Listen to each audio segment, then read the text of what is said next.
أعوذ بالله من الشيطان الرجيم. بسم الله الرحمن الرحيم. وواعدنا موسى 30 ليلة وأتممناها ب10 فتم ميقات ربه 40 ليلة.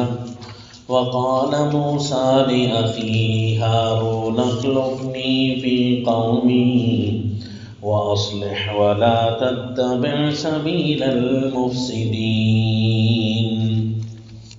وصلی اللہ علی النبی الکریم. سورۃ الاعراف آیت نمبر 142.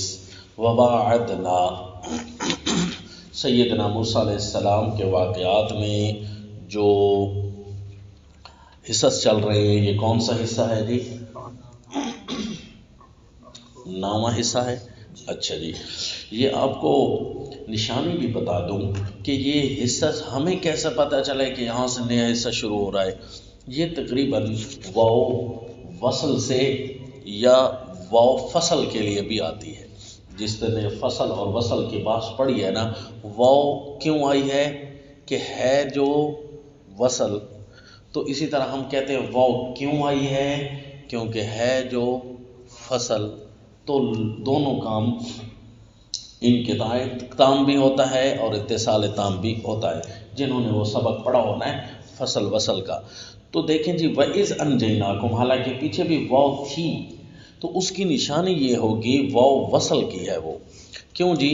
کہ وہاں اس واو والے جملے کے اندر پچھلے جملے کا ذائقہ موجود ہوگا. وَإِذْ أَنْجَيْنَاكُمْ، اور اللہ نے تمہیں نجات دی. اس کا مطلب ہے یہ تو سیدنا موسیٰ علیہ السلام کی کوئی بات چل رہی ہے. اچھا، وہ پیچھے بات چل رہی تھی نا، قَالَ أَغَيْرَ اللَّهِ أَبْغِيكُمْ إِلَٰهًا وَهُوَ فَضَّلَكُمْ عَلَى الْعَالَمِينَ وَإِذْ أَنْجَيْنَاكُمْ. یہ اسی آیت سے پیچھے. تو اس کا مطلب ہے یہ تو اس کا پچھلا حصہ ہے، یہ واو وصل کی ہے، اور وہ وواعدنا موسیٰ یہ واو فصل کی ہے. اسی طرح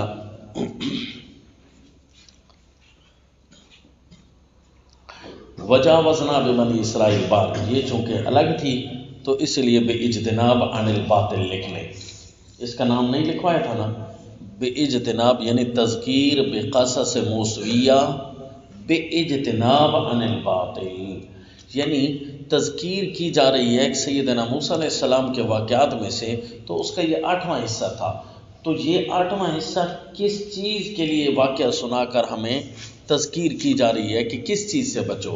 کہا جی اجتناب عن الباطل. دنیا میں جاؤ گے تمہیں باطل چہرے نظام، باطل نظام نظر آئیں گے، باطل چہرے نظر آئیں گے، باطل اقوام نظر آئیں گی، باطل لوگ نظر آئیں گے، باطل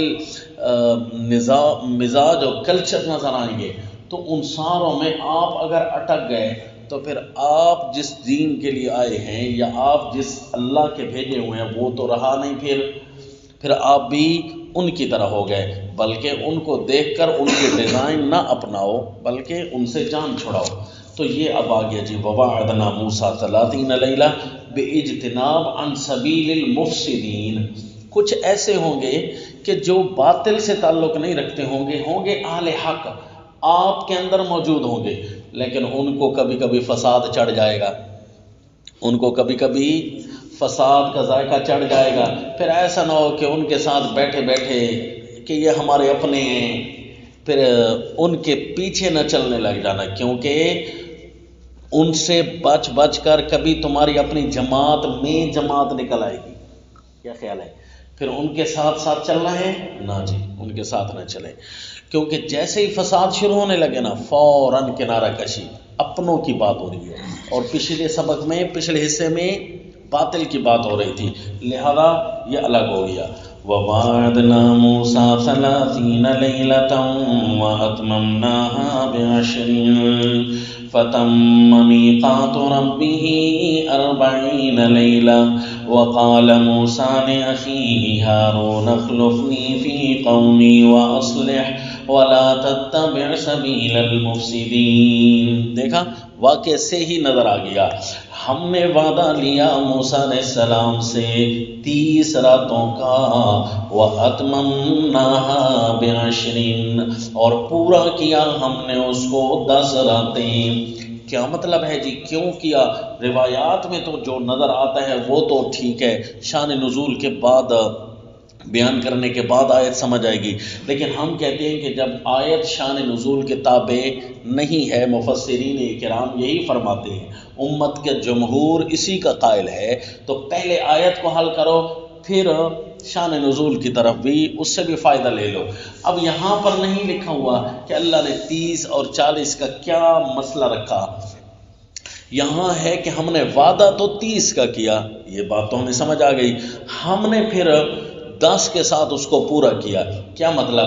ہم نے ان سے وعدہ لیا 30 راتوں کا کہ تم 30 راتیں اپنی طور پر تو پوری لے کر آؤ، 30 راتیں پوری کرو۔ کہاں کرو جی یہ بھی پتہ نہیں ہے کہاں کرنی ہے، عین ممکن ہے اللہ نے بلایا ہو 30 راتوں کے لیے کوہ طور پر، لیکن یہاں پر تو موجود نہیں ہے۔ اللہ نے کہیں بھی 30 راتوں کا وعدہ کیا سیدنا موسیٰ علیہ الصلوۃ والتسلیم سے، تم تو 30 لے کر آؤ گے۔ اب ہماری مرضی، ہم تو کسی وعدے کے تحت آ کر ہم پابند نہیں ہو جاتے، اللہ مجبور محض تو نہیں ہے۔ فرمایا ہم جو کسی کے ساتھ وعدہ کرتے ہیں نا، ساتھ پھر بھی صفت موجود ہوتی ہے کہ فعال لما یشاء۔ وعدے کا کیا مطلب ہے کہ ہم مجبور ہو جائیں گے؟ نہ جنا، اس لیے وہاں امکان کذب بھی نہیں ہے، وہاں امکان کذب بھی نہیں ہے، کیونکہ اللہ اگر وعدہ پورا نہ کرے تو کیا خیال ہے، وعدہ پورا کرنا نہ کرنا یہ تو ہمارے ساتھ ہوتا ہے۔ یہ اگرچہ اللہ نے فضلاً اپنی صفت لگا دی ہے کہ ان اللہ لا یخلف المیعاد، لیکن اللہ اپنا وعدہ کر کے مجبور محض بھی نہیں ہو جاتے۔ کیوں جی؟ کہ ساتھ فعال لما یشاء بھی کھڑا ہے، ساتھ فعال لما یرید بھی کھڑا ہے، یعنی اللہ کا ہر وعدہ موجہ ہوگا۔ کیا ہوگا؟ یہ موجہ ہوتا ہے۔ تو موجہات آپ نے پڑھے ہیں نا، وہاں فعال لما یشاء بھی ہوگا، فعال لما یرید بھی ہوگا۔ تو اللہ نے فرمایا کہ تم تو 30 لے کر آؤ گے، وَأَتْمَمْنَاهَا بِعَشْرٍ، ہم نے ان 30 کو پورا کیا 10 کے ذریعے، یعنی کتنی ہو گئی؟ فَتَمَّ مِيقَاتُ رَبِّهِ 40 لَيْلَةً، پھر اللہ نے جو میقات اپنی بنانی تھی نا، وہ اللہ کی بات پوری ہوئی۔ تو کیا ثابت ہوا جی؟ اس سے ثابت یہ ہوا کہ ہر وہ بات جو اللہ کی طرف سے ہوگی اس میں کبھی بھی کوئی فساد نہیں ہوگا، چاہے وہ تبدیل بھی ہو جائے، گرمی ہو سردی ہو، اللہ ایک حکم کریں پھر تبدیل کر دیں، کبھی بھی اس میں فساد نہیں ہوگا، اصلاح اللہ والے امور میں ہوگی۔ لیکن اگر بندوں نے اللہ کا حکم تبدیل کر دیا تو وہاں فساد ہوگا۔ لا تتبع سبیل المفسدین، اللہ کا حکم تبدیل ہوتا جائے تو اس کے ساتھ ساتھ تبدیل ہوتے جانا ہے۔ بندوں نے اگر اللہ کا حکم تبدیل کر دیا تو وہ پھر فساد ہوگا۔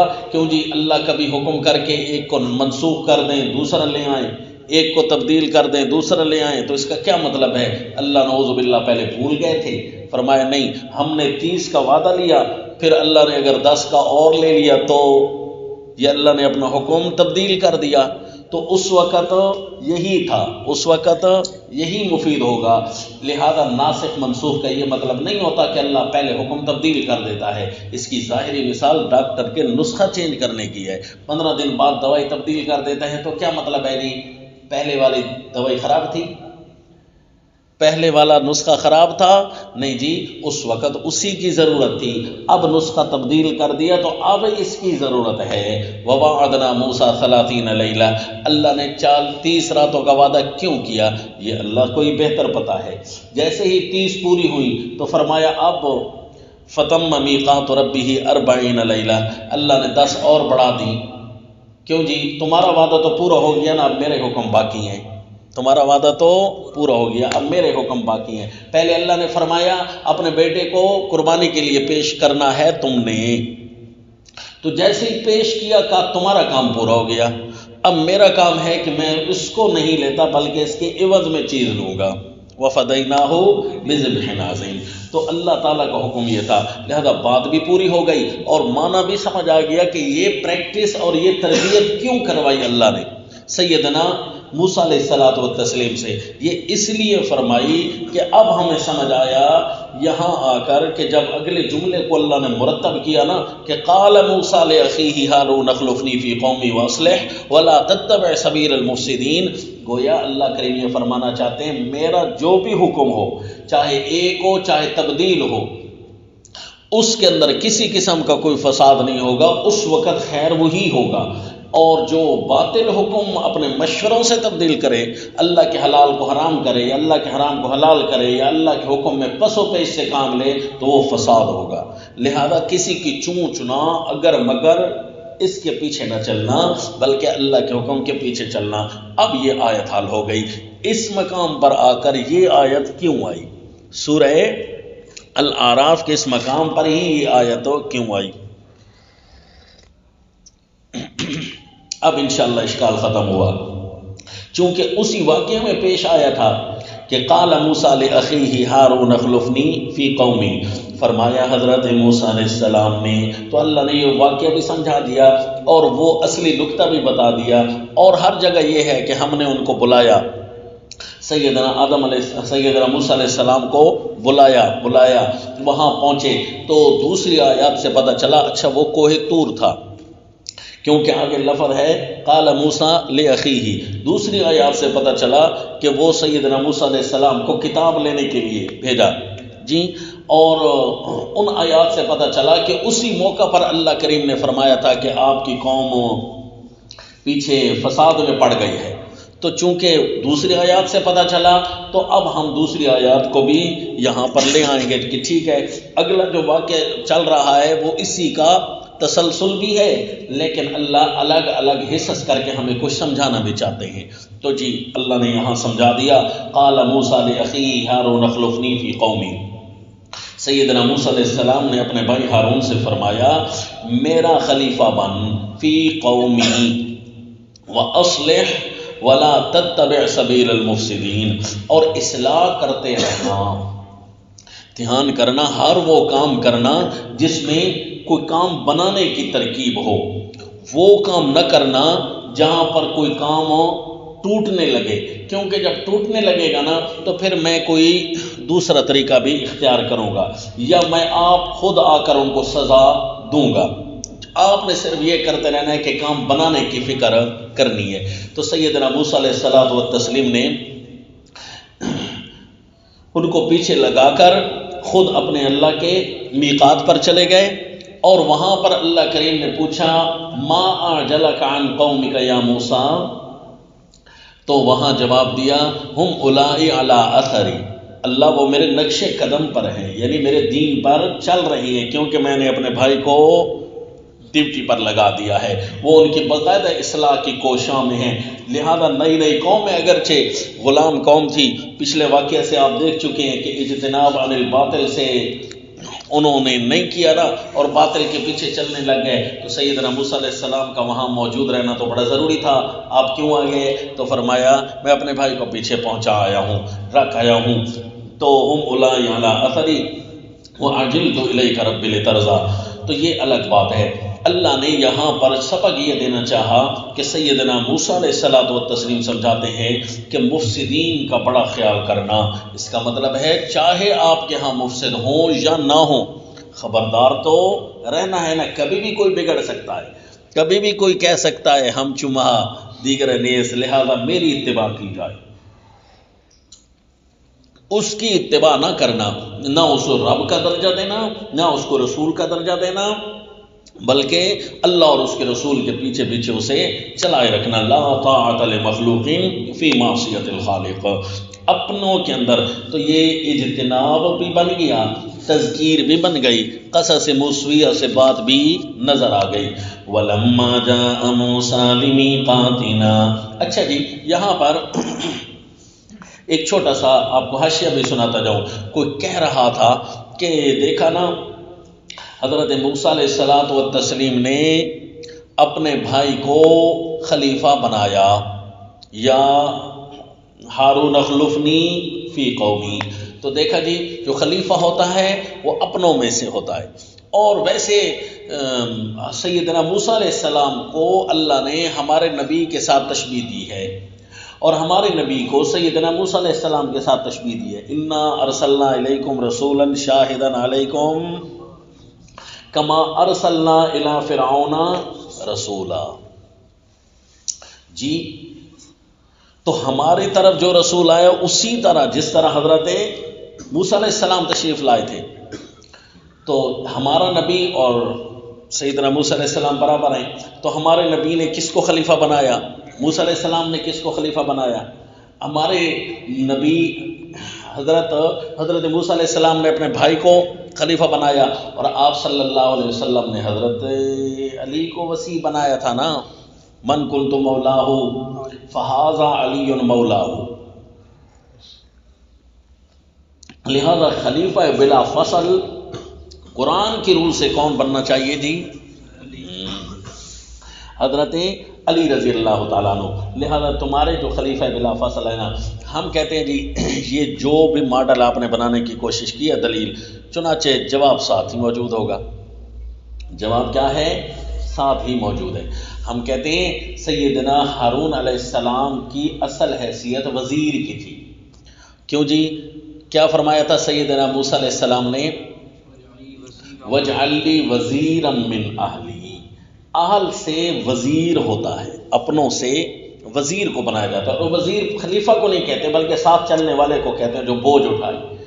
وَاجْعَلْ لِي وَزِيرًا مِّنْ أَهْلِي هَارُونَ أَخِي اشدد به ازری واشرکہ فی امری کئی نسبحک کثیرا ونذکرک کثیرا. بات تو ٹھیک ہے، اصل حیثیت آپ کی کیا تھی؟ وزیر کی تھی. لہذا وزیر رشتہ داروں میں سے ہی ہونا چاہیے، ٹھیک ہے. اور آپ صلی اللہ علیہ وسلم جب کوئی گھر کا اور ذاتی امانات کا بوجھ ہوتا تو سیدنا علی رضی اللہ تعالیٰ عنہ کو پیش فرماتے. کیوں جی؟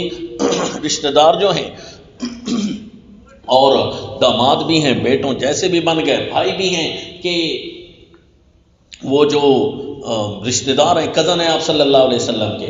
ہاں خلیفہ بنایا صحیح، لیکن ایک دفعہ خلیفہ بنایا صحیح، اور اس کے بعد آپ نے دیکھا کیا ہوا. اس کے بعد آپ نے دیکھا کیا ہوا.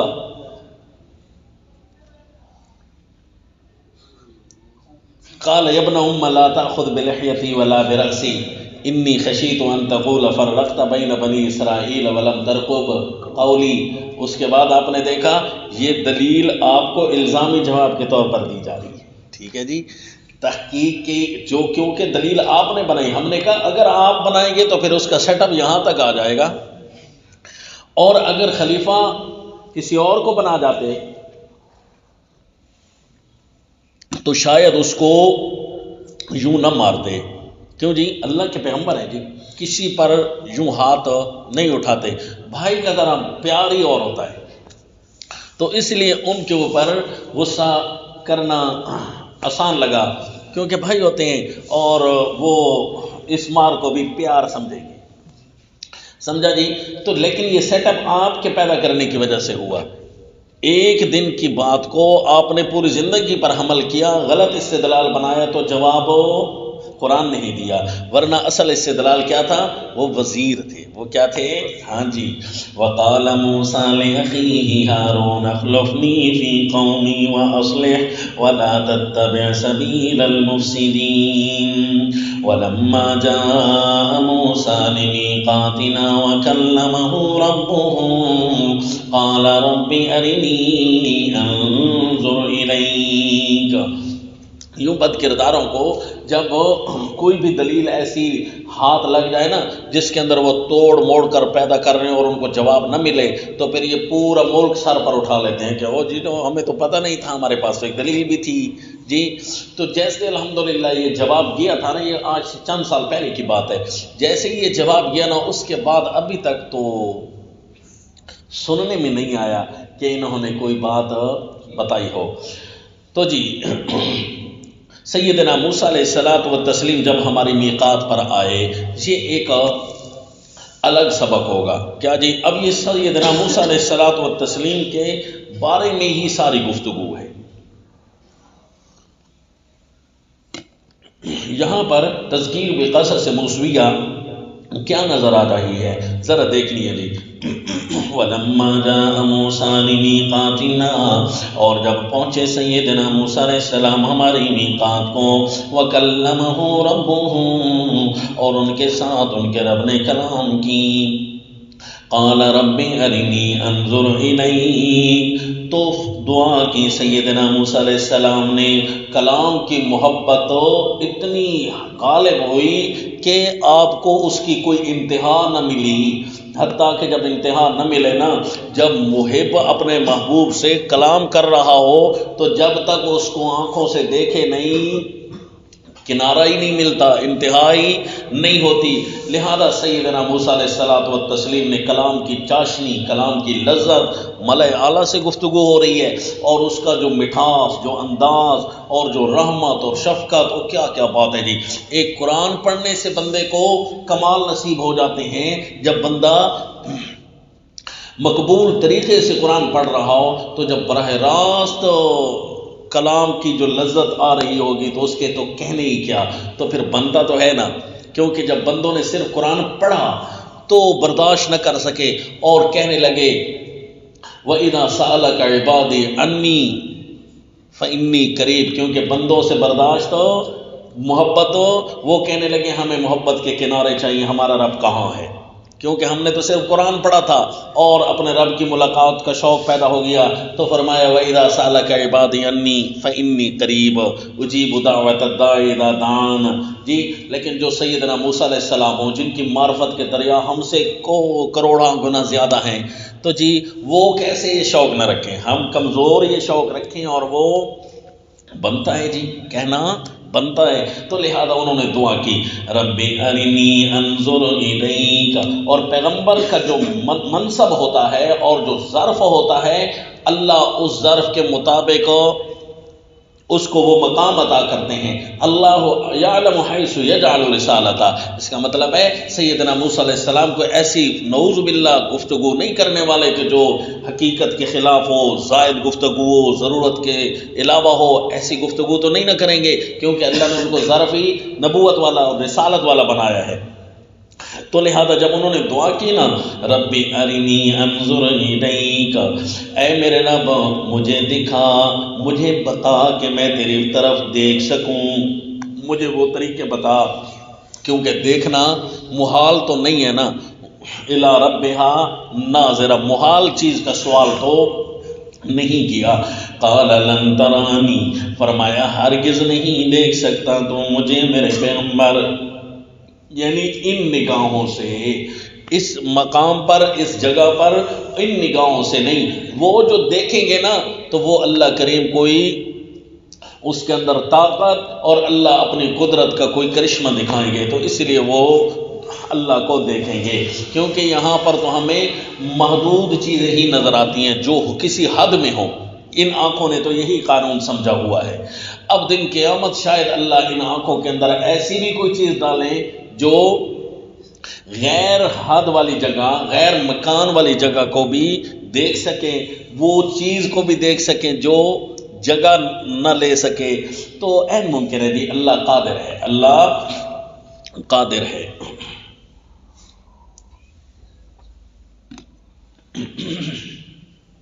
قال لن ترانی ولكن انظر الى الجبل، کیونکہ جی جیسے ہمیں پتہ تھا کہ یہ صرف جو مادی چیزیں ہوتی ہیں نا ان کو ہی تولا جا سکتا ہے، آراز کو نہیں تولا جا سکتا. لیکن جب بجلی آئی اور میٹر لگے نا تو اب پتہ چلا ہاں بھئی یار آراز کو بھی تولا جا سکتا ہے.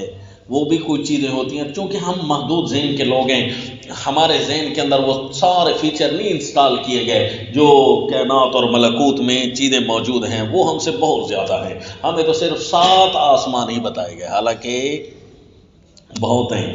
تو فرمایا رب ارنی انظر الیک قال لن ترانی ولکن انظر الی الجبل، لیکن دیکھ میرے پیغمبر تو پہاڑ کی طرف، فإن استقر مکانہ، اگر یہ زمین کی چیز اپنی جگہ پر کھڑی رہی، فسوف ترانی، تو تو مجھے دیکھ سکے گا. فلما تجلی ربہ للجبل، اور جب رب نے تجلی فرمائی، تجلا یعنی ظاہر ہوا رب. کتنا ظاہر ہوا جی؟ اس کی کوئی حدود، کوئی کنائے، کوئی چیزیں ہمیں بتائی گئی؟ نہ جی نہ. اللہ نے ظہور کیا. کیسے؟ خود ظہور کیا یا صفات کا ظہور کیا یا اللہ نے اپنی قدرت کا ظہور کیا؟ رب ظاہر ہوا کسی نہ کسی صورت میں، اپنی قدرت کے ذریعے، اپنی طاقت کے ذریعے. کیوں جی؟ پہاڑ کو پاش پاش کرنے کے لیے بجلی پیدا کی جا سکتی ہے، اور یہ رب کی صفات اور قدرت میں سے ایک قدرت ہے. تو اللہ نے کوئی بجلی سی بنائی، ایسی پیدا کی جو پہاڑ پر ڈالی. جس طرح ہمارا ایٹم بم پہاڑ کے نیچے ڈال دیا جاتا ہے اور اس کو پھٹایا جاتا ہے تو سارا پہاڑ سرما بن جاتا ہے. فلما تجلی ربہ للجبل جعلہ دکا وخر موسیٰ صعقا. تجلی کو ہم مانیں گے، لیکن اس کی کیفیت اور اس کی صورت جب اللہ نے ہمیں نہیں بتائی تو اپنی طرف سے متعین بھی تو نہیں کریں گے. جعلہ دکا، کر دیا اس کو ٹکڑے ٹکڑے. وخر موسیٰ صعقا، صرف اس منظر کو دیکھ کر، کس کو؟ اس منظر کو دیکھ کر نہ برداشت کر سکے سیدنا موسیٰ علیہ السلام، اور آپ گر پڑے بے ہوش ہو کر. منظر ہی ایسا عجیب سا تھا جو انسانی وسعت میں نہیں آتا. بندہ اکیلا ہو اور سامنے پہاڑ ہو اور تباہی کے تھانے پر پہنچ جائے تو اس وقت بی پی لو ہونا تو بنتا ہے، کمزوری تو بنتی ہے، انسانی فطرت ہے. جس طرح سیدنا موسیٰ علیہ الصلوۃ والتسلیم سانپ کو دیکھ کر بھاگے اس سے بچنے کے لیے. سانپ کو دیکھ کر بچنا ہی چاہیے نا، اور کیا کرنا چاہیے؟ اس کو گلے لگا لینا چاہیے. فطرت کا اصول تو یہی ہے کہ اس سے پرے ہٹنا چاہیے. تو یہ تو پہاڑ تھا پھر بھی. تو خر موسیٰ صعقا فلما، یا عین ممکن ہے اس کی آواز کتاب نہ لا سکتے ہوں، کیونکہ ہمارے کان ایک محدود آواز کی فریکوینسی کنٹرول کر سکتے ہیں. اس کے بعد اگر زیادہ ہو جائے یا تو کان کے پردے پھٹ جاتے ہیں یا بندہ بے ہوش ہو جاتا ہے. تو لہذا عین ممکن ہے آواز کی وجہ ہو، عین ممکن ہے منظر کی وجہ ہو، بے ہوش ہونے کی کوئی بھی وجہ ہو سکتی ہے. یا یہ ہے کہ منصب نبوت یہاں کارگر ہو رہا تھا. کیا جی؟ کہ وہ اللہ تعالیٰ کے اس اظہار قدرت کی الفت کو نہ برداشت کر سکے کہ میری وجہ سے اتنا تو اللہ نے کیا ہے، تو اس الفت کو شاید نہ برداشت کر سکے. کیوں جی؟ ہمیں بے ہوش ہونے کا تو پتہ ہے لیکن ہمیں اس کی تصویر کا پتہ نہیں ہے، تو کیسے ہم اپنی طرف سے جی کہہ سکتے ہیں؟ لہذا کچھ بنا نہیں سکتے. فلما افاق، اور جب افاقہ آیا، قال سبحانک، فرمایا اے اللہ تو شریکوں سے پاک ہے، اے اللہ تو ساری طاقتیں تیری ہیں، کوئی تیری طاقتوں تک پہنچنے والا نہیں ہے. تو الیکا، میں نے تیری طرف رجوع کیا، وانا اول المؤمنین، اور میں ہوں سب سے پہلے ایمان لانے والا. وہ جو کلام کی چاشنی اور محبت تھی، اے اللہ اسی کلام پر ہی میں سب سے پہلے ایمان لانے والا ہوں. ضروری نہیں ہے کہ میں دیکھوں تو تب ایمان لاؤں، نہ. فَوَأَنَا أَوَّلُ الْمُؤْمِنِينَ قَالَ يَا مُوسَىٰ إِنِّي اصْطَفَيْتُكَ عَلَى النَّاسِ بِرِسَالَاتِي وَبِكَلَامِي. فرمایا اے میرے موسیٰ پیغمبر، اس واقعے سے کم از کم یہ سبق تو حاصل ہو گیا آپ کو. کیا جی؟ کہ إِنِّي اصْطَفَيْتُكَ عَلَى النَّاسِ بِرِسَالَاتِي، کہ میں نے اپنے پیغامات کے ذریعے آپ کو ایک امتیاز نصیب کیا ہے، آپ کو ایک الگ حیثیت نصیب کی ہے. وَبِكَلَامِي، اور براہ راست کلام کر کے آپ کو ایک شرف نصیب کیا ہے، آپ کو ایک امتیاز نصیب کیا ہے. مصطفیٰ بنایا ہے رسالات کی وجہ سے، مصطفیٰ بنایا ہے اپنی کلام کی وجہ سے. فَخُذْ مَا آتَيْتُكَ وَكُن مِّنَ الشَّاكِرِينَ، سو لے جو میں نے تجھے دیا ہے اور ہو جا قدر کرنے والوں میں سے. تو کیا سارے واقعے سے سمجھ آیا؟ جی تذکیر بقصص موسویہ، جی باتباع الکلام، باتباع الکلام، کیونکہ ہم نے ہر وہ جملہ یہاں سے اٹھانا ہے جو اس واقعے میں موجود ہوگا، تو یہاں اصل میں کلام کی گفتگو زیادہ چل رہی ہے۔ فلما کلمہ انی اصطفیتک علی الناس برسالاتی و بکلامی وانا اول المؤمنین بکلامک، جی تو یہ کیا ہے جی؟ تذکیر بقصص الموسویہ باتباع الکلام، تو یعنی اجتناب عن سبیل المفسدین کرنا ہے، تو پھر کون سے سبیل کی اتباع کرنی ہے جی؟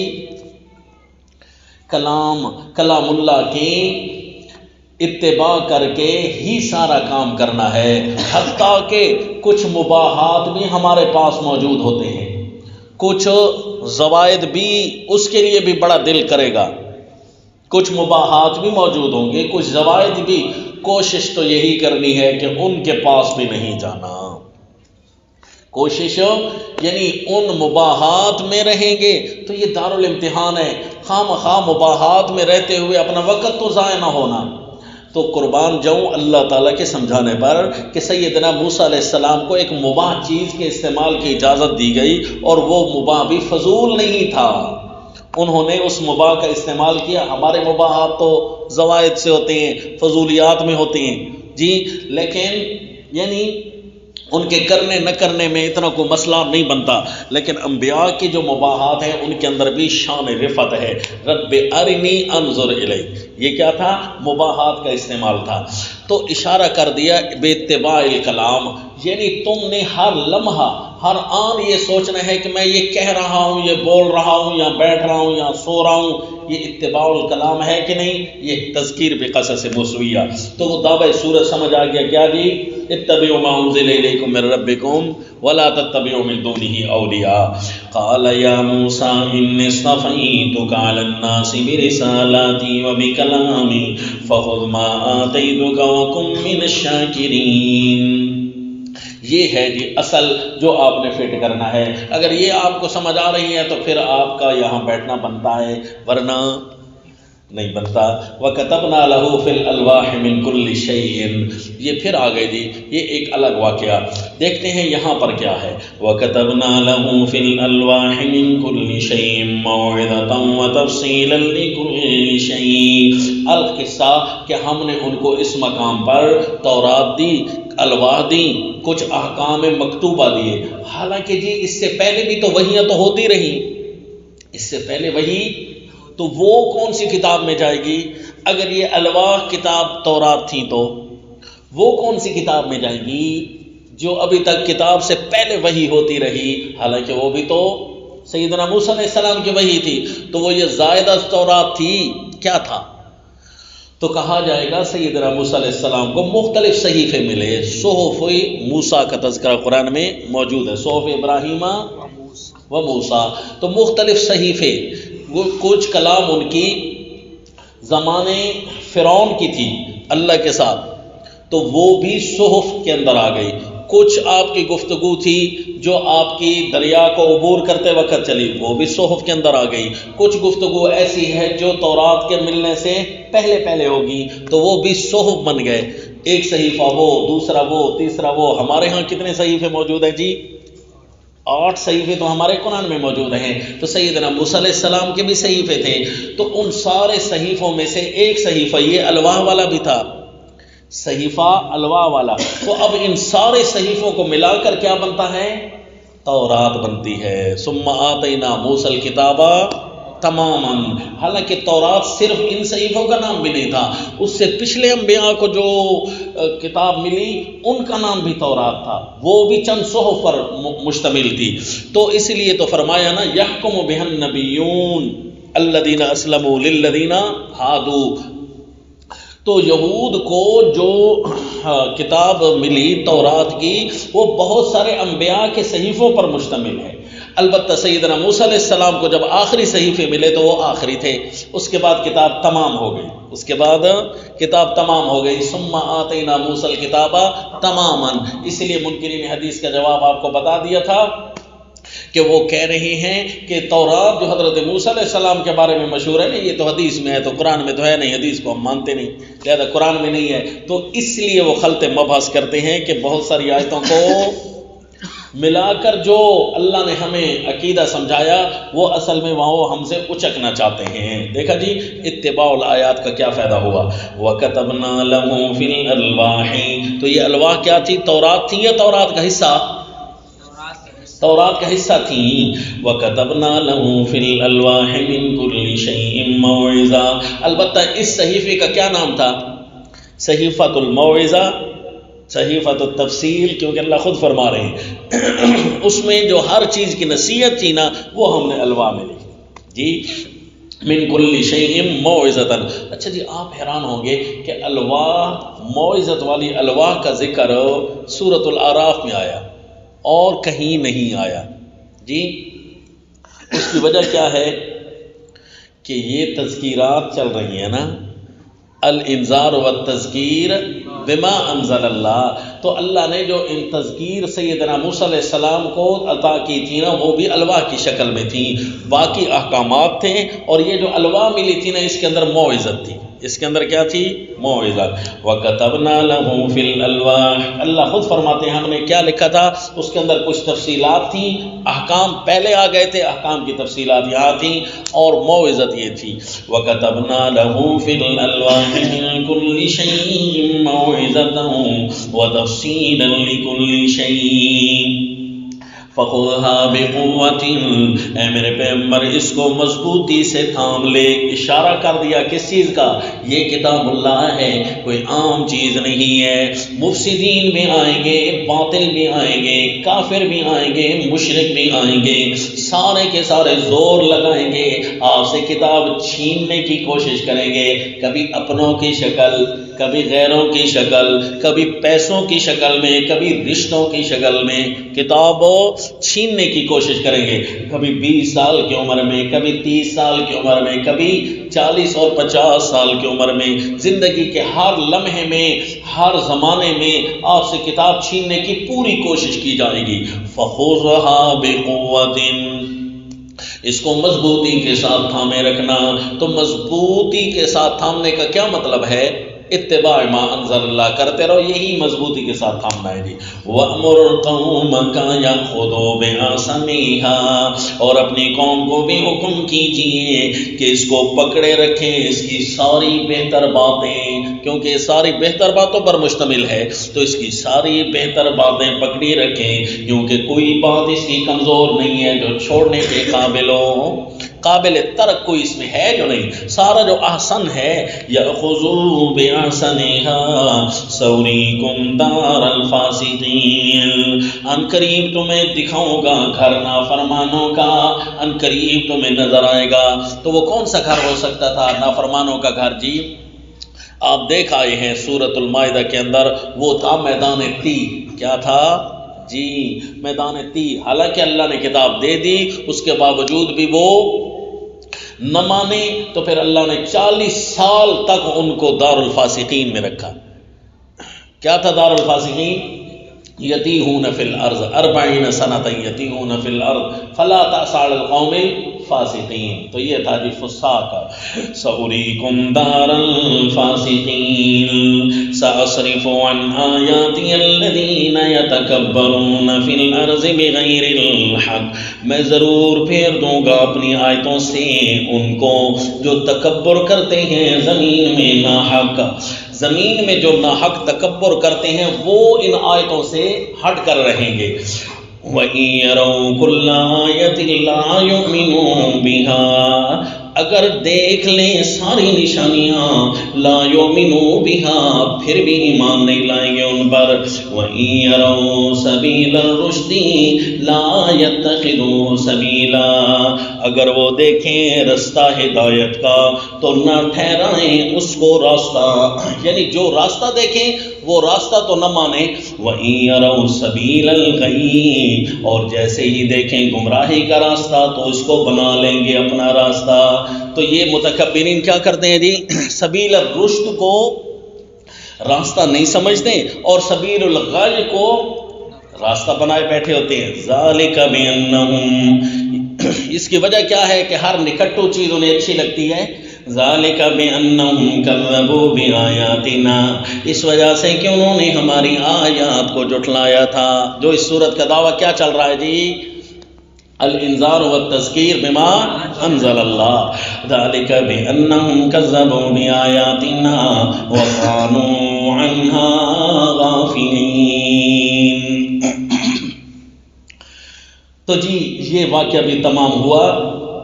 اس واقعے سے کیا ہمیں سبق دیا جا رہا ہے؟ آپ نے پورا کا پورا سمجھ لیا. سبق یہ دیا جا رہا ہے تذکیر بقصص موسویہ بسبیل الرشد. کیا جی؟ بسبیل الرشد، کہ سبیل الرشد کو اپنا راستہ بنانا. سبیل الرشد کیا ہے؟ ہر وہ سبق جو ہمیں بھلائی کی طرف لے جائے، اور وہ کتاب اللہ کے سوا ممکن نہیں ہے. کیوں جی؟ اللہ کی کتاب ہی اللہ ہی بتا سکتے ہیں کہ بھائی سیدھا راستہ کون سا ہے جس میں کوئی سائیڈ ایفیکٹ نہ ہو، کوئی کمزوری نہ ہو، کوئی سکم نہ ہو، کوئی اعتراض نہ لگے. جی یہ اللہ ہی بتا سکتے ہیں، کوئی بندے تو نہیں نہ بتا سکتے. وَإِن يَرَوْا سَبِيلَ الْغَيِّ يَتَّخِذُوا سَبِيلًا، ہاں جو میری آیات سے تکبر کریں گے نا تو انہوں نے پھر سبیل الرشد کو نہیں، ہر وہ راستہ اپنانا ہے جو بالآخر سبیل الغی بن جائے گا، یعنی گمراہی کا راستہ بنے گا. تو یہ بے اتباع سبیل الرشد، یہ دیکھا جی. بے اتباع الکلام پچھلا تھا نا، اور یہاں اس کی توضیح کر دی. بے اتباع رشد، وہ رشد ہوگا یعنی میری کلام کیا ہوگی؟ ساری کی ساری رشد پر موجود ہوگی. کوئی یہ نہ کہے کہ اللہ کریم ہمیں نقصان دینا چاہتے ہیں، نعوذ باللہ، وہ تو فوائد ہی فوائد ہوگی. اسی لیے ہمارے قرآن کو کہا گیا ہے یہدی الی الرشد فآمنا بہ والذین کذبوا ذلک بانہم کذبوا بآیاتنا کے بعد آپ نے ایک لفظ دیکھا ہوگا جی. کیا لفظ ہے؟ وَكَانُوا عَنْهَا غَافِلِينَ. یعنی تکبر کب پیدا ہوتا ہے آیات سے؟ جب بندہ غفلت کرے. کیا کرے؟ علماء اکرام سن رہے ہو؟ ہاں جی. ہمارے رونے کو قدوری والا رونا نہ سمجھ لیا کرے نا، کہ جس طرح استاد قدوری میں بیٹھ کر منتیں کر رہا ہوتا ہے، ہدایت الناو میں بیٹھ کر منتیں کر رہا ہوتا ہے، پڑھ لو جی منطق فلسفہ، اوے کیوں نہیں پڑھتے ہو، سب یاد کرو. یہ وہ منتیں نہیں ہیں بھائی. جب کہہ رہے ہیں نا قرآن پڑھو، یہ کچھ اور منت ہے. کیوں جی؟ اس کے فوراً بعد، اس کا تو براہ راست ملیالہ سے تعلق ہے، اس کے فوراً بعد گرفت آ جاتی ہے. کیا آ جاتا ہے؟ بندہ ذلت کے دھانوں پر گرنا شروع ہو جاتا ہے. اللہ یعوذ باللہ. اس لیے میں کسی پر یہ زور نہیں دیتا اپنے دور تفسیر میں کہ بھائی ضرور بیٹھو، کیونکہ مجھے ڈر لگتا ہے کہ میں ان کو کہوں بیٹھو اور یہ بد دل ہو کر بیٹھے ہیں تو پتہ نہیں بنے گا کیا ان کا. اس لیے میں کہتا ہوں بھائی مرضی سے بیٹھو. جو نہیں بیٹھنا چاہتا نہ بیٹھے، چاہے ایک بھی بیٹھے میں اس کو ہی پڑھاؤں گا. وجہ کیا ہے؟ ڈر لگتا ہے بھائی، کیونکہ بندہ ایمان سے نہ چلا جائے. ایمان سے ہی نہ، پہلے تو صرف جاہل بنے گا نا. اب اگر اعراض لازم آیا تو بڑے بڑے فتوے ہیں. یہ کوئی ہماری سٹیٹمنٹ نہیں ہے، یہ اللہ کی سٹیٹمنٹ ہے. اس لیے بڑا گھبراتا ہوں، ڈر لگتا ہے. وَكَانُوا عَنْهَا غَافِلِينَ. ہاں جی. اور آپ ہیں کہ سمجھ جائیں تو سمجھ جائیں، آپ بھی اس کو چنگی بلی چھوٹ سمجھ لیتے ہیں، جبکہ یہ میں اپنے اوپر سے فرض اتار رہا ہوتا ہوں، ڈر رہا ہوتا ہوں کہ آپ کو کچھ نہیں کہتا. ہاں بھائی آپ ان کو بیٹھنا ہوگا، نہیں آپ کو نہیں بیٹھیں گے تو آپ کو سزا ملے گی.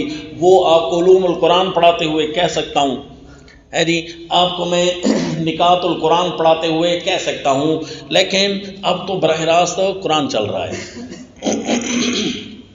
وَكَانُوا عَنْهَا غَافِلِينَ. جب بھی کوئی غفلت کا ارتکاب کرے نا، وہ تکذیب کے دھانے پر کھڑا ہو جاتا ہے، وہ بن جاتا ہے متکبر. جیسے ہی متکبر بنے گا نا، اس سے کہیں نہ کہیں سے اِنَّا لِلَّهِ وَإِنَّا إِلَيْهِ راجعون تکذیب بآیات اللہ لازم آ رہی ہوگی. تو اس لیے تذکیر باتباع الرشد. لوگوں فائدہ تو تمہارا ہے. اس واقعے نے کیا بتایا؟ لوگوں فائدہ تو تمہارا ہے، خوبصورتیاں پوری کائنات کی سمٹ کر تمہارے پاس آ جائیں گی، لہذا اتباع کرو، سبیل الرشد کو اپناؤ.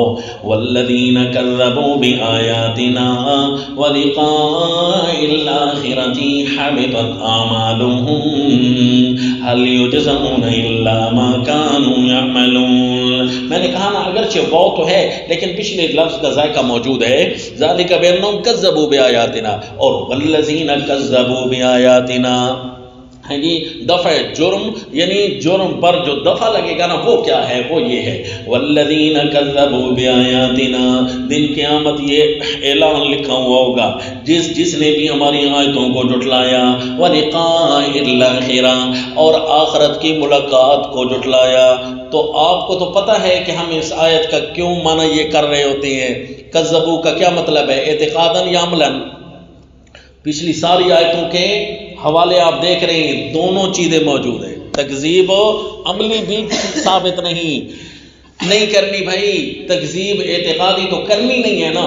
تکذیب عملی تو کیونکہ وَكَانُوا عَنْهَا غَافِلِينَ نبی آپ نے پڑھا تو میں کہاں جاؤں. تو زیادہ ڈرائے تو ان کو جا رہا ہے کیونکہ جو نہیں آتے تو وہ تو کافر ہیں وہ تو گئے. اور جب آپ مسلمان ہیں تو پھر غفلت کا ارتکاب تو آپ سے ہی ہوگا. انا للہ.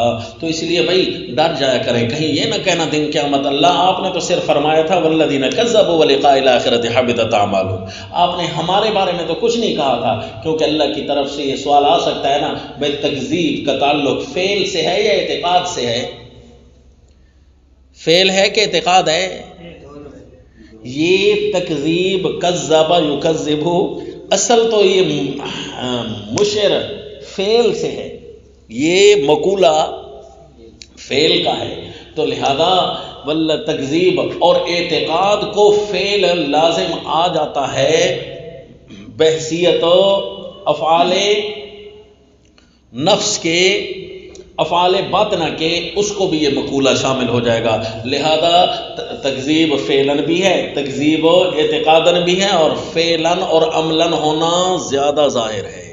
والذین کذبوا بآیاتنا ولقاء الآخرہ. جب اس انداز سے آپ عمل شروع کریں نا انشاءاللہ تو پھر صحابہ کا خادم ہونا بنتا ہے. کیونکہ جیسے ہی آپ قرآن پڑھیں گے تو پھر صرف آپ قرآن پڑھ کر رحمتوں کے ہی مستحق نہیں ہوں گے بلکہ آپ کا قرآن سننے کے لیے ملائے اعلیٰ سے نزول ہوگا فرشتوں کا انشاءاللہ. بشرطے کہ آپ قرآن عربی میں پڑھ رہے ہیں. کس میں عربی میں. کس میں ہاں جی. والذین کذبوا اور تکذیب بآیات اللہ لازم نہ آئے اس لیے فارمولہ اکثر بتاتا رہتا ہوں. بھائی عربی میں قرآن پڑھنے کا فارمولہ قانون کیسے سمجھ آئے گا. ساروں کو فارمولہ ایک ہی بتاؤ. یعنی جب قرآن پڑھ رہا ہو نا کوئی بندہ تو یہ پتہ نہ چلے کہ یہ کون سی زبان کا بندہ ہے. اگر قرآن پڑھتے ہوئے فوراً اگلا بتا دے یہ تو سریکی سے پیکیں گے بھائی. فوراً اگلا بندہ کہہ رہے کہ یہ تو جی پشتو سے پیکیں گے یا کوئی کہہ لے کہ یہ تو افریقن ہے بھائی یا کوئی کہہ لے یہ تو انگلش سے پیکیں گے کیونکہ قرآن کے الفاظ سے پتہ جو چل رہا ہے تو سمجھ لیجئے کہ آپ عربی میں نہیں پڑھ رہے یہ کسی اور زبان میں پڑھ رہے ہیں. اور جبکہ منزل من اللہ تو عربی میں ہے اور آپ جو پڑھ رہے ہیں وہ اعلیٰ طریقت غیر منزل من اللہ.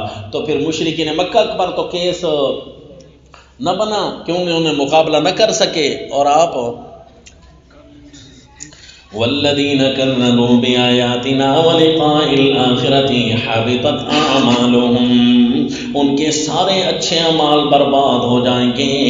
اس لیے شیخ الہند مانا کرتے ہیں محنتیں حبطت اعمالهم ان کی محنتیں برباد ہو جائیں گی.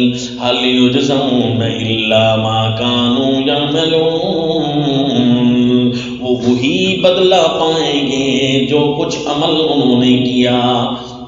ان کے اعمال برباد ہو جائیں گے تو پھر بدلہ کس چیز کا پائیں گے. یعنی ان کے اچھے برباد ہو جائیں گے بروں کا بدلہ پائیں گے. هل یجزون الا ما كانوا يعملون.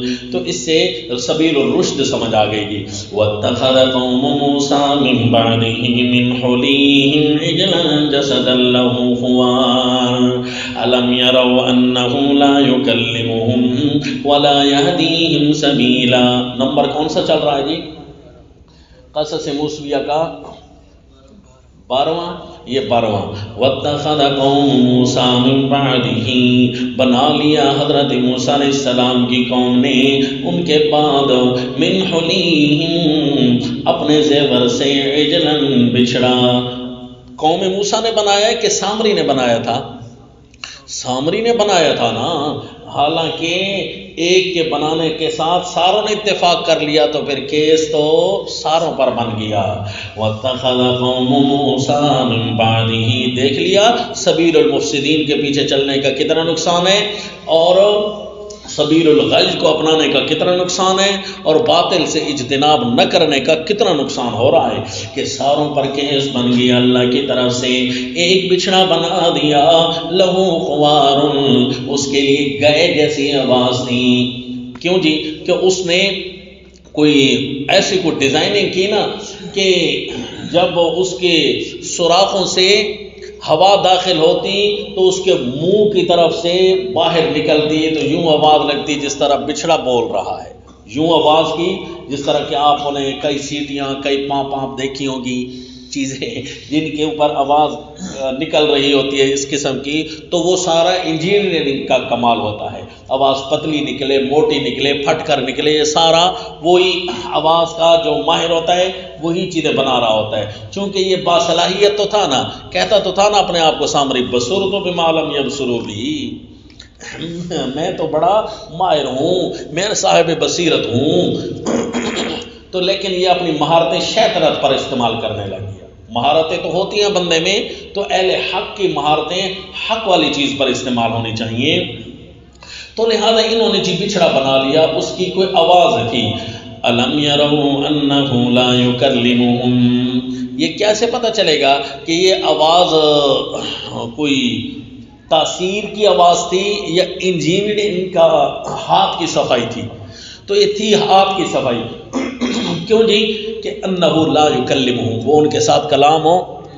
اگر کوئی شیطنت کی تاثیر بھی تھی نا مزید، جس طرح کہ مشہور ہے کہ وہ ایک مٹی اٹھائی تھی جبرائیل کے قدموں کے نیچے سے، اور وہ جانتا تھا حضرت جبرائیل امین کو، کیونکہ وہ ساری کہانی بنانی پڑی نا پوری۔ تو یہ چیز کہیں سے ثابت نہیں ہے، سورۃ طٰہٰ میں آپ کو پڑھا چکے ہیں۔ فَقَبَضْتُ قَبْضَةً مِّنْ أَثَرِ الرَّسُولِ کا معنی کہ میں نے پہلے رسول کی اتباع کی، قبضۃً میں نے رسول کی اتباع کی، فَنَبَذْتُهَا لیکن مجھے مزہ نہ آیا، میں نے پھینک دیا۔ وَكَذَلِكَ سَوَّلَتْ لِي نَفْسِي، پھر میرے نفس نے یہی ڈرامے ہی تو کرنے تھے۔ جب رسول کی اتباع نہ ہو تو پھر اسی طرح ہی ہوتا ہے۔ پہلے میں آپ کے ساتھ تھا، کیونکہ آپ کے ساتھ نکلا، دریا سے باہر آیا، یہاں تک پہنچ گیا، ساروں کے ساتھ تو چلتا رہا۔ پہلے فرعون کا مخالف تھا، یہاں پر آ کر اس نے، اس کا مطلب یہ تھا کہ اللہ کے پیغمبر کی حفظ پر قربان، انہیں پتہ تھا کوہ طور پر جاتے ہوئے کہ یہاں پر کچھ مجھے اچھا محسوس نہیں ہو رہا، کیونکہ ایسے لوگ موجود ہیں جن سے پورا خطرہ ہے کہ وہ مفسد بن نہ جائیں۔ تو واقعی ایک دانہ یہاں موجود تھا، اور پھر اس کے نعرہ لگانے والے اور اس کے خوشیہ بردار اور بھی کئی پیدا ہو گئے۔ تو الم یروا انہ لا یکلمہم، اللہ نے فرمایا اس آواز پر تو تم گمراہ ہو گئے ہو کہ ہاں بھئی یہ تو ایک ایسی چیز ہے، یہ آواز بھی دیتی ہے، تو اس کا مطلب ہے اس کے اندر کوئی خدائی پاور آ گئی ہے۔ الہکم و الہ موسیٰ فنسی، یہی تمہارا الہ ہے، موسیٰ علیہ السلام کا بھی یہ الہ ہے، وہ تو بھول چکا ہے، کوئی طور پر ملنے کسی اور سے گیا ہوا ہے، الہ یہاں آ گیا ہے، یہ بچھڑے میں اترا ہے۔ کیونکہ اصل میں اس کے ذہن میں ایک نمونہ تو تھا نا، جو ابھی دریا سے گزرے تو ایک سامنے الہ بنایا ہوا تھا لوگوں نے، تو ان کی بھی چاہت تو ہو گئی تھی نا کہ ہمارا بھی الہ ہو۔ سیدنا موسیٰ علیہ السلام نے فرمایا تھا بڑی جاہل قوم ہو، اور یہ حضرت سامری صاحب یہ مائنڈ کر گئے کہ ہمیں کیوں جاہل کہا، تو اور کیا کہیں تمہیں، تم الہ اللہ کے علاوہ کسی اور کو بناتے اور ابھی تک بنتے تم۔ یہ ہے آیاتی الذین یتکبرون ساصرف عن آیاتی الذین یتکبرون فی الارض بغیر الحق، تو اس کو مائنڈ ہو گیا کیوں جاہل کہتے ہیں، لہذا اس نے وہی اپنا کنسیپٹ دوبارہ دہرایا، اس کو عملی جامہ پہنایا۔ تو جیسے ہی اس نے سیدنا موسیٰ علیہ السلام کی بات کو ٹھکرایا نا، دوبارہ اسی طرح بنایا تو اور لوگوں کو گمراہ کیا۔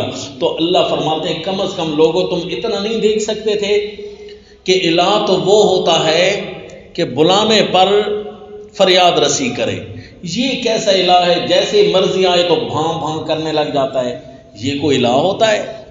الہ تو وہ ہے کہ اللہ یرجع الیہم قولا، اللہ یرجع نہیں ہے وہاں، اللہ یرجعو، اللہ اللہ لولا لوما کے قبیل سے حروف تندیم زجر ڈانٹا جا رہا ہے۔ اللہ کیوں نہیں تم یہ سوچتے کہ یہ ہماری طرف بات کو لوٹا تو نہیں سکتا نا؟ تو الہ تو وہ ہوتا ہے بولنے کے بعد بولے، وہ الہ تو نہیں ہوتا جو خود بولتا رہے۔ الم یروا انہ لا یکلمہم ولا یہدیہم سبیلا اتخذوہ وکانوا ظالمین۔ اس کے باوجود بھی انہوں نے، الہ نے تو بڑے بڑے راہ دکھائے ہوتے ہیں، اس نے راہ تو نہیں دکھایا، اس کے باوجود بھی انہوں نے بنا لیا، بڑے ظالم تھے۔ تو کیا سمجھ آیا جی؟ وَلَمَّا سُقِطَ فِي أَيْدِيهِمْ وَرَأَوْا أَنَّهُمْ قَدْ ضَلُّوا، اور جب پچھتائے اور سمجھے کہ وہ گمراہ ہو چکے ہیں تو کہنے لگے لَئِن لَّمْ يَرْحَمْنَا رَبُّنَا وَيَغْفِرْ لَنَا لَنَكُونَنَّ مِنَ الْخَاسِرِينَ۔ اگر ہمارے رب نے رحم نہ کیا اور ہمارے ساتھ معافی والا معاملہ نہ کیا تو ہو جائیں گے ہم نقصان والے۔ اچھا، یہ جملے تو اس وقت تھے جب سیدنا موسیٰ علیہ السلام واپس آئیں گے اور وہ بھائی کے ساتھ مکالمہ ہوگا اور اس کے بعد ان لوگوں کے ساتھ کلام ہوگی، لیکن اللہ نے انداز بدل دیا جو سورہ طٰہٰ میں بیان ہوا، بلکہ وہ بعد کے جملے پہلے اللہ لے آئے۔ وَلَمَّا سُقِطَ فِي أَيْدِيهِمْ، جب وہ پچھتائے، جب ان کے اپنے ہاتھوں سے چیز گر چکی نا، ہاتھوں میں کیا اٹھایا ہوا تھا؟ سیدنا موسیٰ علیہ السلام کی اتباع اٹھائی ہوئی تھی۔ یہی خالی ہاتھ جو آئے تھے فرعون سے، تو کیا ہاتھ میں تھا؟ یہی ایک ہی چیز تو تھی نا، اتباع سیدنا موسیٰ علیہ السلام، ورنہ تو ہاتھوں میں اور تو کچھ نہیں تھا۔ تو یہی چیز جب ہاتھوں سے گر گئی، اس لیے شیخ الہند نے مانا کیا جب وہ پچھتائے، ورأوا، اور سمجھ گئے کہ انہم قد ضلوا، کہ ہم تو گمراہ ہو گئے ہیں، تو پھر انہوں نے دعا مانگی اور معافیاں مانگنی شروع کی۔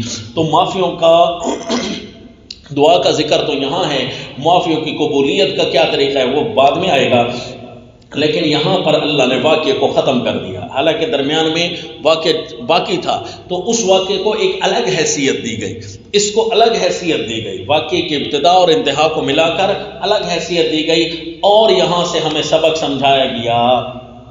کیا جی؟ لکھ لو، تذکیر بقصص موسویہ کے بعد جی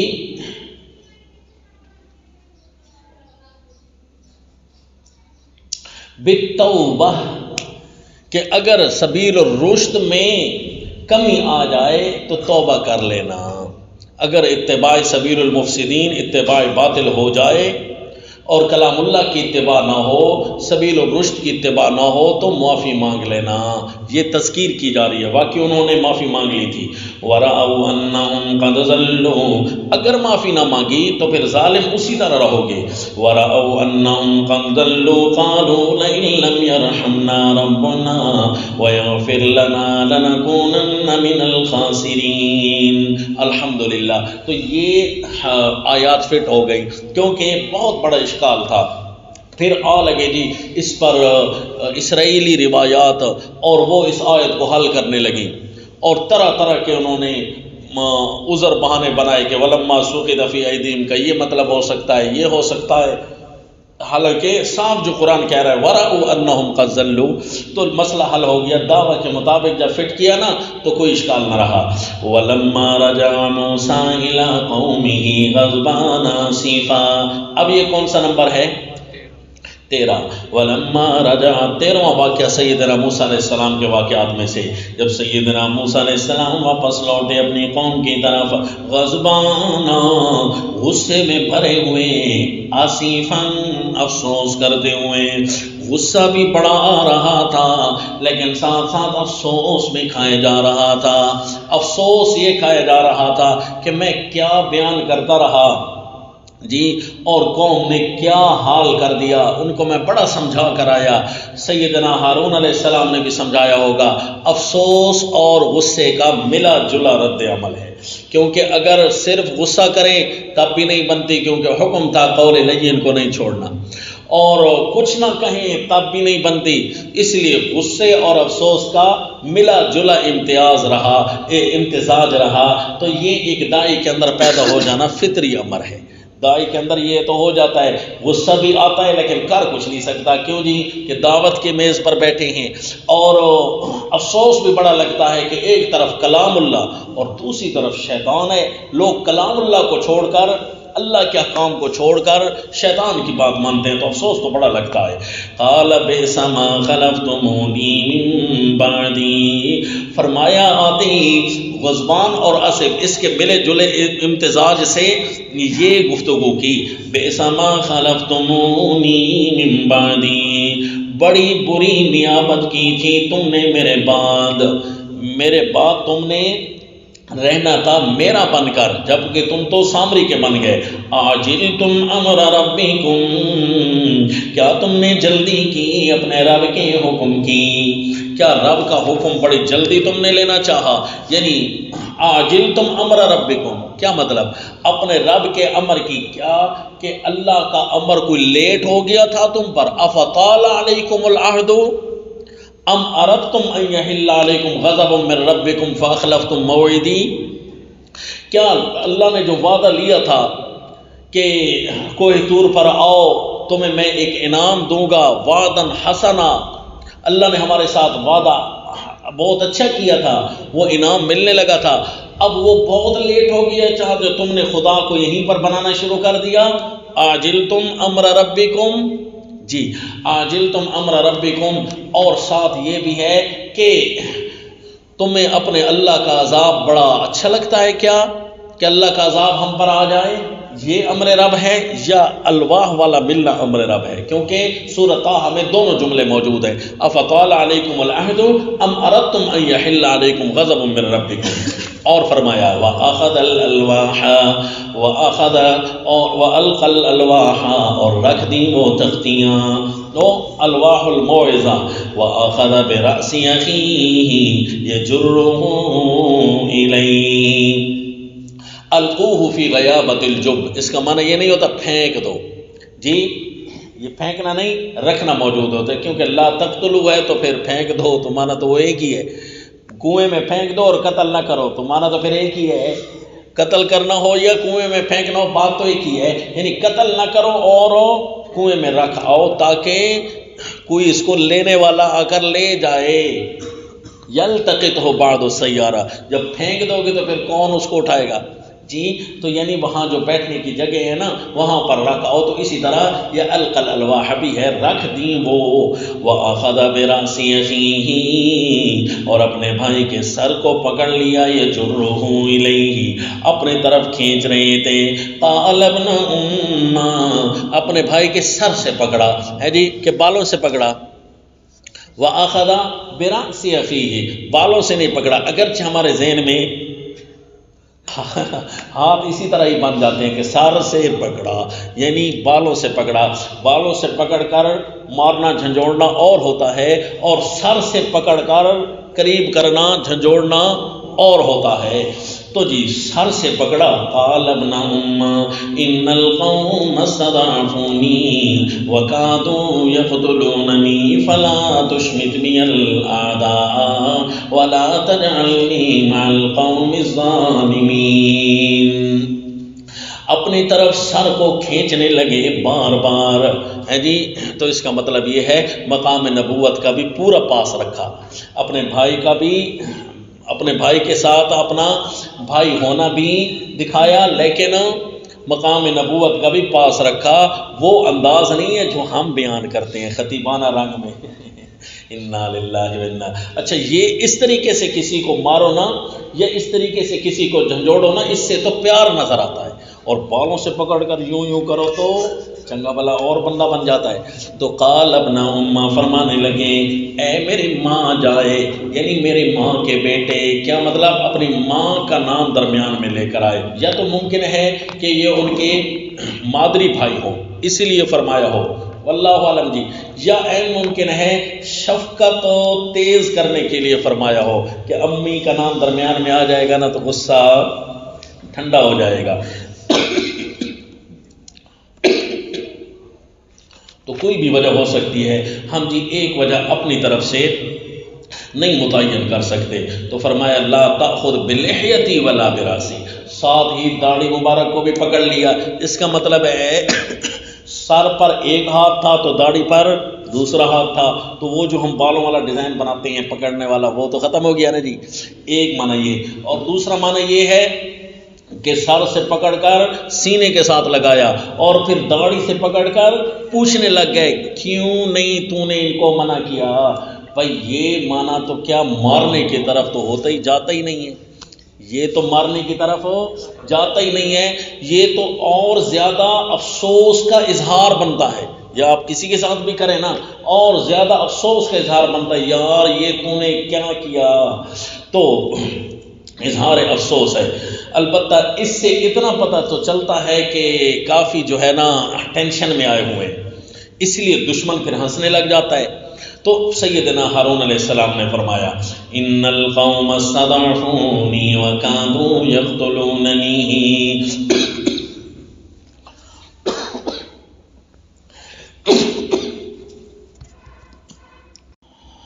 اے میرے بھائی، قوم جو تھی وہ مجھے کمزور سمجھتی تھی اور کادوا یقتلوننی، قریب تھا کہ وہ مجھے مار ڈالیں. یعنی اس سامری کے ساتھ زیادہ ہونے لگ گئے تھے، میرے ساتھ تھوڑے تھے، میرے ساتھ لڑنے لگ جاتے یا تھوڑے تھے تو یہ کوئی بھی معاملہ ہو جاتا. اگر تو تھا نا صرف ان کا حل تو وہ تو بڑا اچھا نکل آتا اگر ہم اگلا قدم اٹھاتے تو، لیکن اس میں خطرہ نقصان کا بھی تھا کہ کوئی اپنے مارے جاتے، یہ بھی نقصان تھا. اس لیے انی خشیت ان تقول فرقت بین بنی اسرائیل ولم ترقب قولی، سورۃ طٰ میں فرمایا کہ مجھے یہ ڈر نکلا کہ آپ کہیں گے میری آمد سے پہلے فرقوں میں تو نے بدل دیا، ایک تیری جماعت، ایک حزب الشیطان یہ بن گئی اور آپس میں.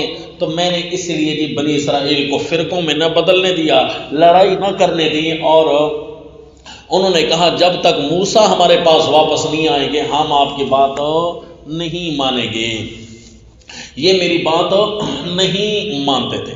حالانکہ وَلَقَدْ قَالَ لَهُمْ هَارُونُ يَا قَوْمِ إِنَّمَا فُتِنْتُمْ بِهِ وَإِنَّ رَبَّكُمُ الرَّحْمَنُ فَاتَّبِعُونِي وَأَطِيعُوا أَمْرِي قالوا لن نبرح علیہ عاکفین حتی یرجع الینا موسیٰ.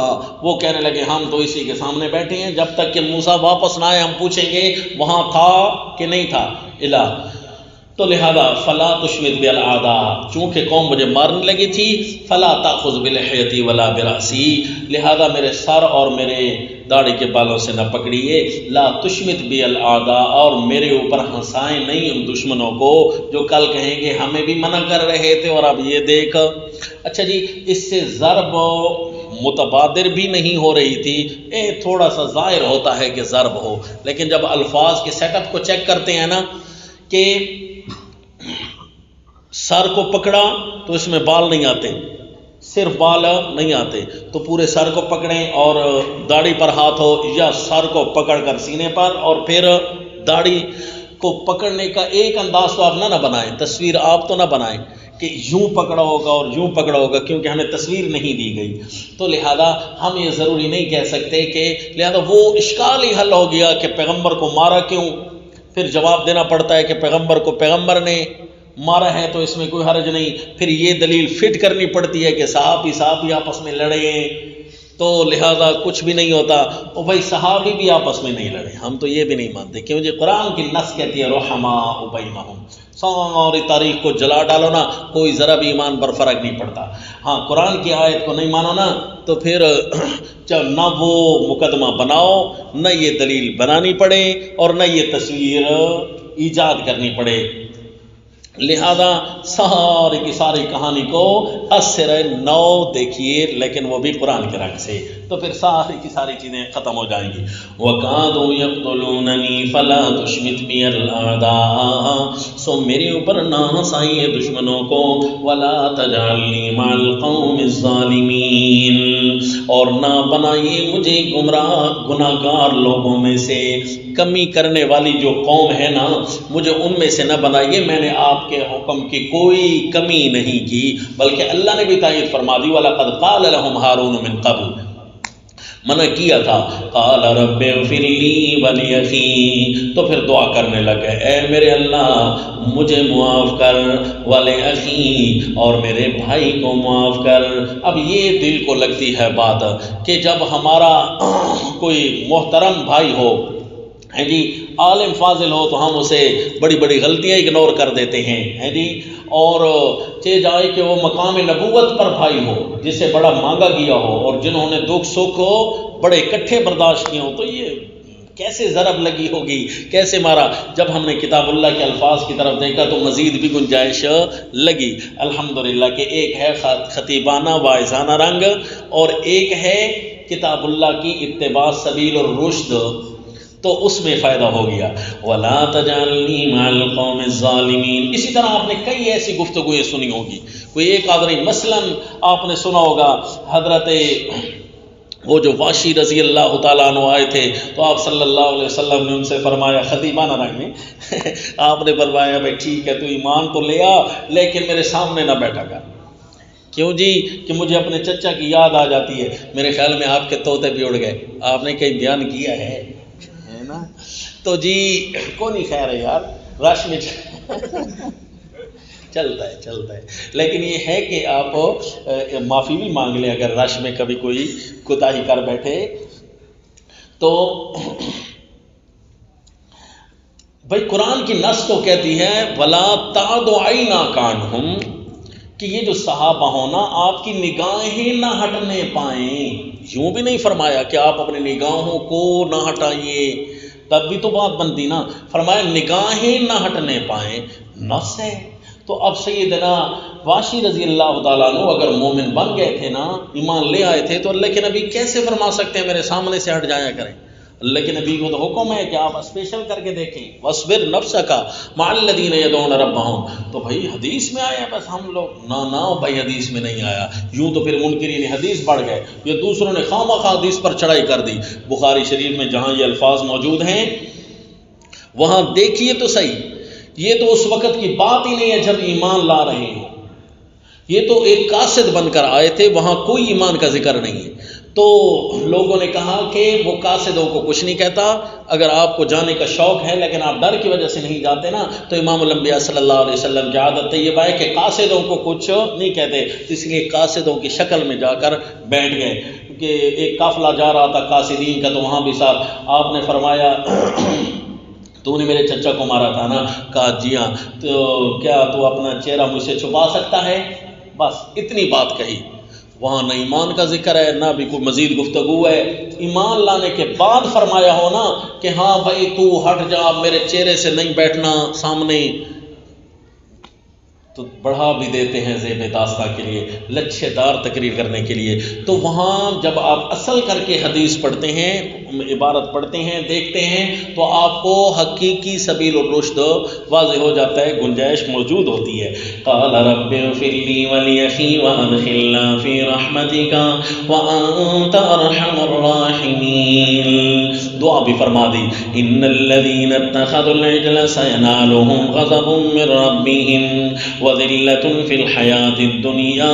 اعلان آ گیا، جنہوں نے بھی بچھڑے کو معبود بنایا تھا ان کو ضرور میرا غضب پہنچے گا، سینالہم غضب من ربہم، ضرور انہیں پہنچے گا غضب ان کے رب کا، وذلت فی الحیات الدنیا، اور ذلت پہنچیں گی دنیا کی زندگی میں۔ یہ سیدنا موسیٰ علیہ الصلوۃ والتسلیم کا واعظ ہے۔ وَكَذَلِكَ نَجْزِي الْمُفْتَرِينَ، کیونکہ آپ نے بنی اسرائیل سے بھی پوچھا تھا کہ کیا وجہ بنی، تو انہوں نے بھی جواب دیا۔ پھر سامری سے پوچھا کیا وجہ بنی، فَاذْهَبْ فَإِنَّ لَكَ فِي الْحَيَاةِ أَن تَقُولَ لَا مِثَالَ، جب اس نے شرارتیں اپنی سنائی نا تو آپ نے پھر اس کو بھی بتایا، اس کو اور قوم بنی اسرائیل کو جو واعظ کیا نا وہ اس رنگ میں یہاں بیان ہوا۔ وَكَذَلِكَ نَجْزِي الْمُفْتَرِينَ وَالَّذِينَ عَمِلُوا السَّيِّئَاتِ ثُمَّ تَابُوا مِن بَعْدِهَا آمَنُوا، اور جنہوں نے کیے ہیں کوئی بھی برے کام پھر رجوع بھی کیا اس کے بعد ایمان لے آئے، ان ربک من بعدها لغفور رحیم۔ یہ لفظ کہتا ہے، یہ تکمیلا للباب ہے، یا عین ممکن ہے یہ سیدنا موسیٰ علیہ السلام کی تقریر کا حصہ ہو، ان ربک من بعدها لغفور رحیم، اس کے بعد تیرا رب، یعنی اس ایمان اور توبہ کے بعد تیرا رب البتہ ضرور معاف کرنے والا ہے اور رحمتیں بھی کرے گا۔ اللہ نیکیوں کی بھی انشاءاللہ اپنوں کو توفیق دے گا، کیونکہ ان سے غلطیاں تو ہو گئی تھیں۔ تو اب یہ لما رجع سے لے کر یہاں تک کیا سبق آیا؟ وَلَمَّا سُقِطَ فِي أَيْدِيهِمْ وَرَأَوْا أَنَّهُمْ قَدْ ضَلُّوا، یہاں پر آپ کو توبہ نظر آئی تھی نا، بالتوبہ تذکیر بقصص موسویہ بالتوبہ، اور یہاں پر کیا ہے جی؟ تذکیر بقصص موسویہ، تذکیر بجزاء المفترین، یعنی سیدنا موسیٰ علیہ السلام کا یہ جو اپنے بھائی کے ساتھ کردار اپنایا یا جو دعا کی، تو یہ اتنی اہم چیز تھی، یہ اتنی اہم چیز کہ افتراء علی اللہ ایک طرف سے بولا جا رہا تھا، تو یہ کوئی چھوٹا ایکشن نہیں تھا کہ اس کو نہیں لینا چاہیے تھا، بلکہ چنگا بھلا ایکشن لیا گیا اس کا۔ افتراء کی پھر جزا کیا ہے؟ اس واقعے نے سارے کے ساری حالت بتا دی۔ افتراء کے اس کا مطلب ہے جزا تو بہت بری ہونی چاہیے نا، کیونکہ سیدنا موسیٰ علیہ السلام کی حالت کیا ہو گئی؟ پھر دعائیں کرنے لگ گئے، اس کا مطلب ہے افتراء علی اللہ کا نقصان بہت ہوتا ہے، تو لہذا افتراء علی اللہ نہ کریں بلکہ توبہ کر لینا۔ افتراء علی اللہ سے نقصان ہوگا، کوئی ایسا مسئلہ نہ بنانا، کوئی ایسی ضد نہ کر بیٹھنا جو اللہ کے ذمے نعوذ باللہ لگا دو، تو پھر سبیل الغی تمہارے سامنے آ جائے گا۔ پھر تو سبیل الغی ہے وہ افتراء والوں کا ہے۔ وَكَذَلِكَ نَجْزِي الْمُفْتَرِينَ، جزاء المفترین، یہ اس تذکیر کا حصہ ہوا۔ باقی انشاءاللہ پھر وما علینا